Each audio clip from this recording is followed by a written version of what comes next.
Hey guys, welcome back. I said it wouldn't be that long before another video, and here I am. So as you can probably tell from the title of the video, today's going to be an unboxing. It's a pretty special unboxing for me because I'm probably one of the biggest Linkin Park fans that you'll ever meet. So a little backstory on why I became such a fan, or how I got into the band. Back when I would say about 10, 11 years old, Top of the Pops was a popular British program.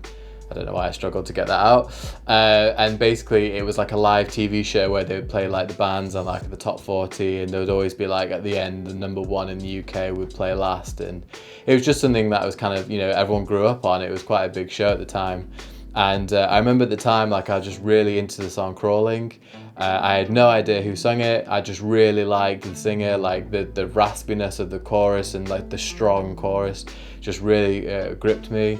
And I also was a fan of One Step Closer, but again, like being at that age and not really having the internet like we do now, I didn't really put the two and two together. And then one day, my mum actually did a food shop, and she came back, and I don't know if it's different around the world, but in the UK, you can buy CDs and stuff at the supermarket. And she came back and she popped her head through and went, and I was like, oh, okay, thanks very much. Like, I had no idea. I hadn't said a word to her. I had not said anything about the song I like. I think she literally just noticed that every time that song came on the radio or to the Top of the Pops, my ears perked up and I went quiet and I was listening to it. And to this day, I had no idea how she put the two and two together, how she figured it out. Maybe she just listened when I did and then remembered the name and then looked for it. So it was really cool. It was really cool to receive that as an album that I didn't even ask for. And as soon as I pressed play on the album, that was it. I was hooked. And so from then on, like I've just become a huge Linkin Park nerd. I've seen them about 12 times now, I think. Yeah, it will be 12 times. I've met them 4 times. I've been part of their Linkin Park Underground, which is like their fan club, since the beginning. I joined the street team so I could promote them online. I just one of those bands, man, that I grew up with and I've just followed the whole time. I've loved the directions that they've taken and the experimenting, the risks they've taken. And Chester will always be my favourite singer of all time. Nothing will ever change.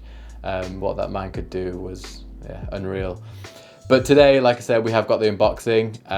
One thing that's quite cool about this album is it is actually signed by the band. So this is actually the original CD from the year 2000, or it might have been 2001. I might have got it just a bit after it released, after Christmas. But when I actually saw the band for the last time, I had nothing else for them to sign. Like I had them sign a few other items that I really liked, but I had nothing left to grab, and I thought what would be really fitting would be to get it actually signed. So I don't know if the camera can pick it up, but you can see, I think that's Chester's, and then you can see like the band, and then it's kind of hard to pick up on camera, but all the signatures are there. Basically you can see them on the corner there.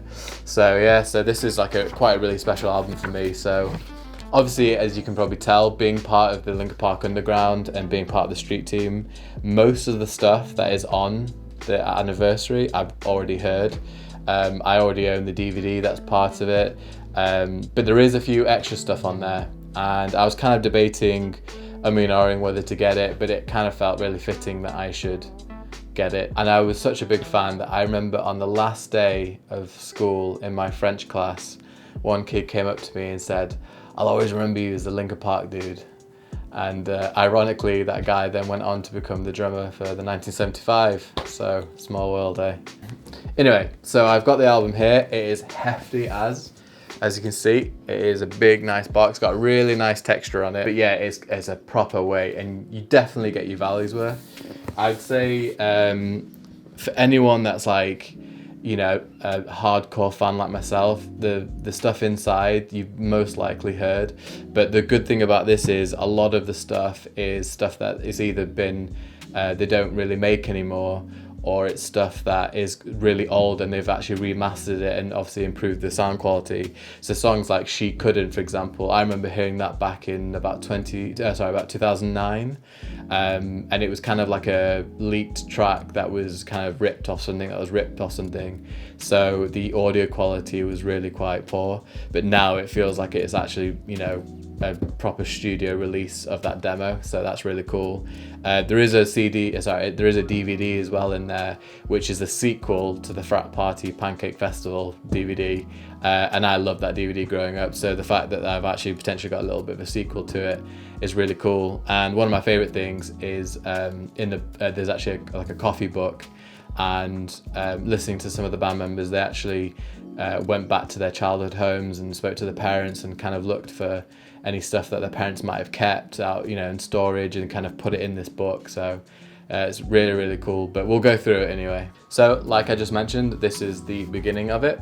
It's a really nice light book, I suppose. I have had some other special edition albums, one being the Minutes to Midnight album back in 2007, and that was like a big hefty coffee book. This is more just of a lighter kind of catalogue, if you will. It's got some really cool stuff already. Like, I'm not gonna obviously go through everything, but as you can see, like, it's got some really cool stuff that you probably wouldn't have seen before. And like, this is the stuff that kind of got me really interested in the album, is the fact that like there's some artwork done. I think one was done by Joe, one was done by Mike, and then they got a third guy to come in and do one of the artworks. So like stuff like this, I'm sure I'll find a place to put. And then obviously you've got the big rollout of Chester.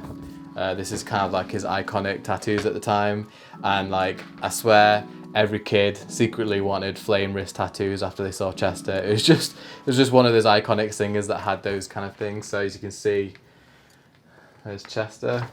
And then the next three things are actually the vinyls. So you've got obviously Hybrid Theory, you've got Reanimation, which for non-Linkin Park fans, Reanimation was kind of like the remix album, it's actually really, really cool. And then the third album is quite special, vinyl is quite special because it's the Hybrid Theory EP. So obviously it's the little EP that they sent around before obviously making the full album. And then the rest of the box, as you can see inside, is basically various amounts of CDs and DVDs. So obviously in there you've got your Hybrid Theory, you've got your Reanimation CD, you've got the LPU demos, some of the best ones that they felt. They've also got some rare B-side tracks as well, and they obviously got the DVDs. They've got some live gigs that they'd showed, and there's a Project Revolution one for 2002, which I don't think was ever aired, so that's really cool. I've not watched that yet, but I'm really excited to watch that. And then one of the coolest things, which I don't even have a cassette player, but this is actually a tape, and this is what essentially they would give out, like all the street team, and basically promote the band. And it has One Step Closer, and it also has With You on there. So I think that is really cool. Just a little thing that you could even just frame it, you could just put it on like a little stand or something if you wanted to, or whatnot. But the fact that they remade them just for like a little throwback was really, really cool. And then obviously you get your digital code. I'm not obviously going to show my code, but you also get a digital code to download all the stuff, so you don't have to like rip the CDs, you can just download it all. And then also you get like a really cool vinyl lanyard, my bad, other things on my mind. So overall, that's what you're going to get. Obviously I'm not going to go into full depth because obviously for you guys that haven't seen it, I want you to enjoy it just as much as I have. I'd say the only contention I had with the album was the fact that they released some of the LPU rarities, which is this one here. Being obviously a massive fan and being part of the LPU for many years, I was kind of torn, because on the one hand I think it's really great that fans who weren't part of that, who didn't have chance to access it, or may not have even been born when Linkin Park first started, or really, really young, to listen to that kind of music, maybe they didn't get the chance to listen to that. So to have those songs now is really great. But on the other hand, I felt like those songs were kind of a reward for being really dedicated to the band and putting in that extra effort and getting closer to the band through the fan club and being on the forums and whatnot. And I felt like they were really nice items to have, almost like the treasure at the end of the road, if that makes any kind of sense. I don't know, I'm just kind of waffling, but overall I think it is cool that fans get to experience that. It's just those songs I always kind of view as exclusive, but to be fair, most of those songs you can find on YouTube now, so I guess I'm just talking crap. So conclusion, would I buy this album? Yes, to put it straight. I've received mine a little bit later because I actually ordered mine on the last day of pre-orders, but due to the high demand, and I think it was probably more popular than they were expecting, I have actually only just received mine now in mid-November, when they initially were coming out at the beginning of October, or the end of October, sorry.